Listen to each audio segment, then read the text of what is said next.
अभी तो 2015 भी खत्म होने जा रहा है। हाँ, 15 खत्म होने जा रहा है। हाँ, तो हम बच्चों की अवस्था अभी पक्की नहीं हो पाई है, तो आगे चलकर क्या होगा? आगे चल के क्या होगा? अब सर पे पांव रख करके भाग खड़े हो पुरुषार्थ में,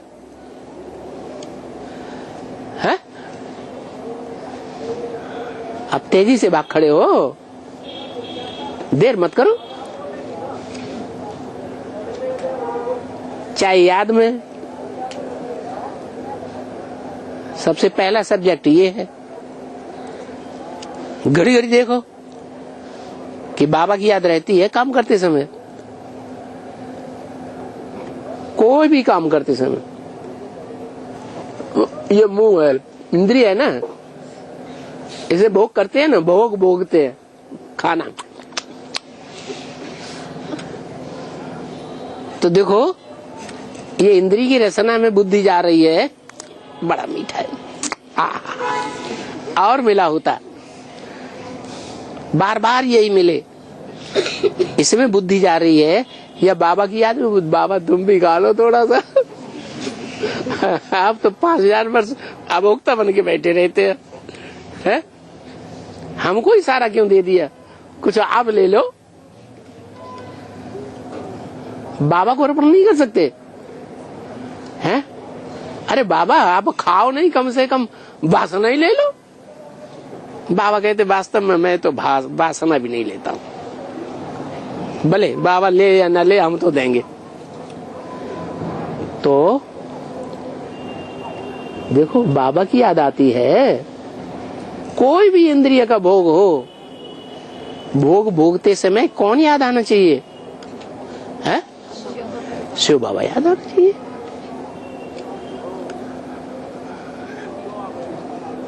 कर्म करते समय कर्म इंद्रियों से बाबा याद आना चाहिए। बात करते समय वाचा से बाबा याद आना चाहिए।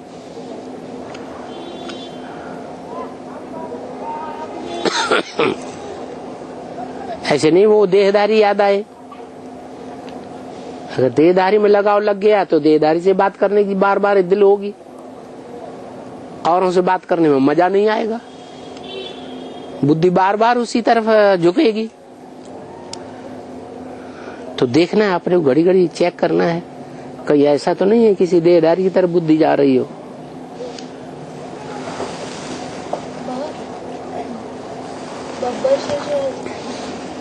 याद की बात हुई,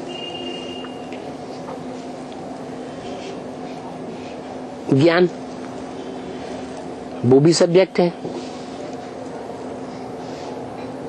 ब्राह्मणों का दूसरे नंबर का सब्जेक्ट क्या है? दूसरे नंबर का ज्ञान है। तो ज्ञान पहले नंबर का, क्यों ज्ञान नहीं होगा तो याद आएगी नहीं। लेकिन ज्ञान हो गया ना, बाप की पहचान हो गई, तो याद मुख्य हो गया। फिर भी ज्ञान तो छोड़ना नहीं ना। बाप पहचान में आ गया और हमने ज्ञान को छोड़ दिया, क्लास करना छोड़ दिया, ज्ञान की बातें करना छोड़ दी, मनन चिंतन मंथन करना छोड़ दिया, किताबों का अध्ययन करना छोड़ दिया, एक दूसरे से लेन देन ज्ञान की बातों का करना छोड़ दिया, तो हालत खराब हो जाएगी, अच्छी होगी? बाप की याद आएगी? आएगी नहीं। इसलिए ज्ञान का सब्जेक्ट भी पक्का पक्का रखना। और फिर धारणा घड़ी घड़ी देखना है, हमसे कोई भूल तो नहीं हो गई, कोई धारणा का पॉइंट मिस तो नहीं हो रहा है। धारणाओं में भी सबसे मुख्य धारणा सहन शक्ति, उसकी परीक्षा बार बार आती है। और सहन शक्ति में मैं सारा दिन पास हुआ, सहन शक्ति में पास हो गए तो सब गुणों में पास हो जाएंगे।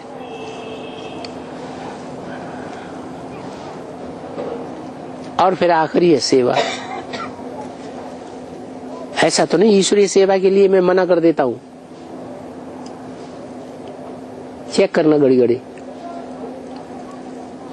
कोई स्वार्थ की सेवा के लिए कह रहा हो तो भले न करो, लेकिन ईश्वरीय सेवा के लिए, यज्ञ की सेवा के लिए हमसे कहा जा रहा है तो कभी मना नहीं करना चाहिए।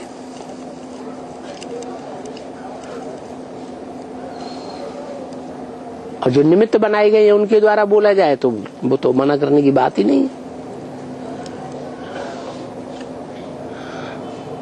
जानते हैं कि सबत सेवक धर्म कठोरा, शिव बाबा भी सेवाधारी बन के आता है।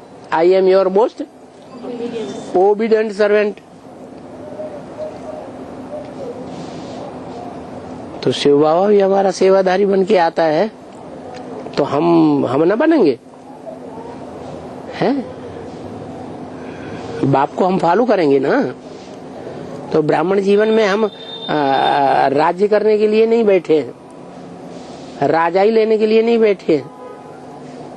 क्योंकि जो राजा बनते हैं वो तो पहले अपनी सुख संपत्ति देखते हैं, प्रजा की नहीं देखते हैं। अपने ऊंचे ऊंचे महल माड़ियां अटारियां बना लेंगे, बनाते हैं कि नहीं हैं?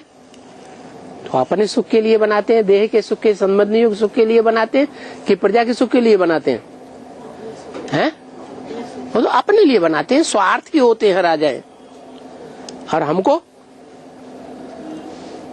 राजा बनना है। अभी हमको यहाँ राजा नहीं बनना है, हम तो सेवाधारी हैं, हर तरीके से सेवाधारी। सेवा करना ब्राह्मणों का मुख्य कर्तव्य, याद और सेवा, बस।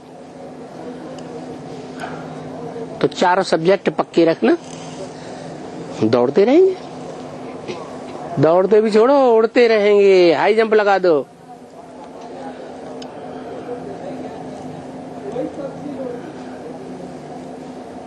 शंकर जी को फॉलो करने में नहीं लगे रहना क्या? तो वो तो बाद में हाई जंप लगाएगा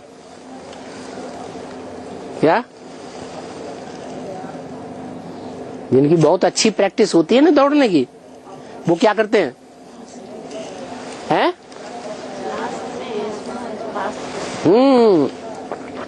बहुत अच्छी प्रैक्टिस है तो लास्ट में जाकर के देखते हैं सब थक गए दौड़ने वाले, साथ में लास्ट में जाके एकदम हाई जंप लगाइए, एकदम आगे।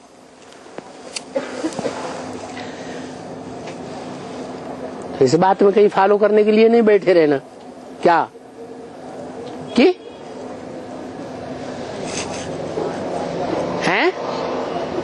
कि हम भी लास्ट में पुरुषार्थ कर लेंगे, हाई जंप लगा देंगे।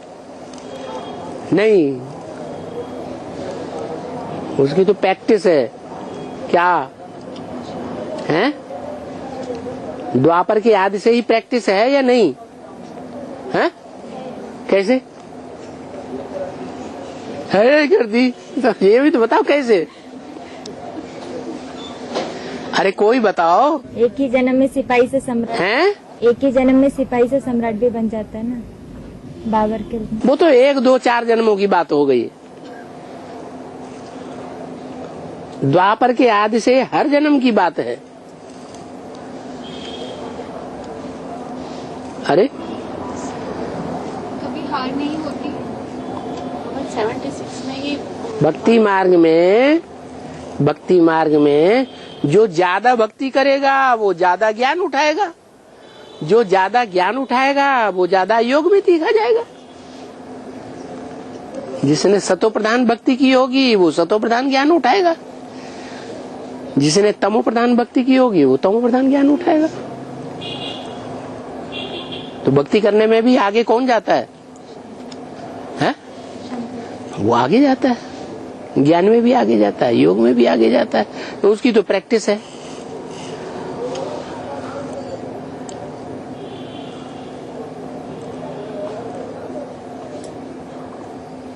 ज्ञान में आते ही फाउंडेशन ही हाई जंप का है। कोई मकान का फाउंडेशन डालते हैं ना, तो फाउंडेशन खूब गहरा होता है, अच्छा होता है, तो बिल्डिंग कई मंजिल की बिल्डिंग बनती है अच्छी। फाउंडेशन खराब तो बिल्डिंग भी ऊंची बिल्डिंग नहीं बनती है, पावरफुल, मजबूत।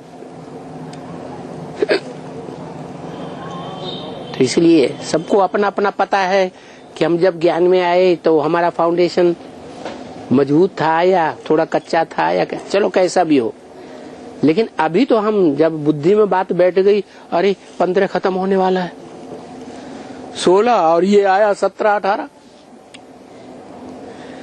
तो क्या करना चाहिए हैं? हाँ, एकदम अलर्ट हो जाना चाहिए।